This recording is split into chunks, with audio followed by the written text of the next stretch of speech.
आज के इस वीडियो में 8th क्लास के जो परिमेय संख्या चैप्टर है उसका हम योज्य प्रतिलोम और गुणात्मक प्रतिलोम पढ़ेंगे। चैप्टर है आपके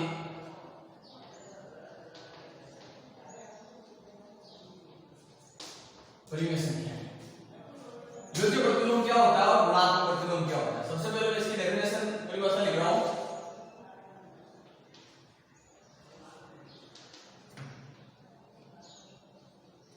ऐसी संख्याएं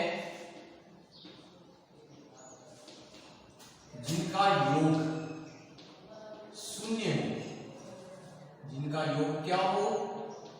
शून्य। मतलब ये हुआ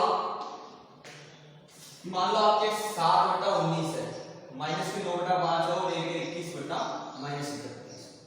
तो जब आपको बोल दे कि इनका योज्य प्रतिलोम बताइए, तो आप लोगों को एक ही काम करना है कि जो भी चिन्ह दिया हुआ है उसका उल्टा कर दो। चिन्ह मतलब अगर प्लस का दिया हुआ है तो माइनस लगा दो आगे, और जब माइनस लगाया हुआ है तो आगे किसका लगा दो? प्लस का। तो ये 7/19 किसका दिया हुआ है? प्लस का दिया हुआ है, तो आप किसका कर दो? ये माइनस का। तो 7/19 का योज्य प्रतिलोम क्या हो गया? माइनस के 7/19। जब आप इन दोनों को जोड़ोगे तो क्या होगा? तो प्लस माइनस क्या हो जाएगा? माइनस। तो 7/19 में से 7/19 के क्या बचेगा? 0। तो इसलिए हमने कहा कि ऐसी संख्या है जिनका योग क्या हो? शून्य, वो एक दूसरे की क्या होगी? योज्य प्रतिलोम। इसी प्रकार माइनस के 9/5 है तो माइनस वाले को क्या कर दो? प्लस। ये माइनस वाला है तो माइनस वाला क्या हो जाएगा? प्लस। बस ऐसे करना है, चिन्ह चेंज कर देना है। गुणात्मक प्रतिलोम। तो गुणात्मक प्रतिलोम में क्या होगा? ऐसी संख्याएं जिनका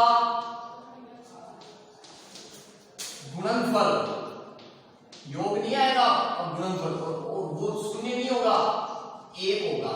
क्या होगा? 1। ऐसी संख्याएं जिनका गुणनफल 1 हो वो एक दूसरे की क्या कहलाएगी? गुणात्मक प्रतिलोम।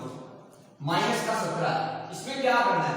चिन्ह से कोई मतलब नहीं है, बट्टे में कुछ नहीं है तो क्या मान लो? 1 पलट दो तो ये हो जाएगा 1/17 और आगे किसका चिन्ह? माइनस। इसको भी पलट दो तो ये हो जाएगा 17/11। माइनस के भी लगाओ, ऊपर लगाओ चाहे नीचे लगाओ, इसको भी पलट दो 19/13।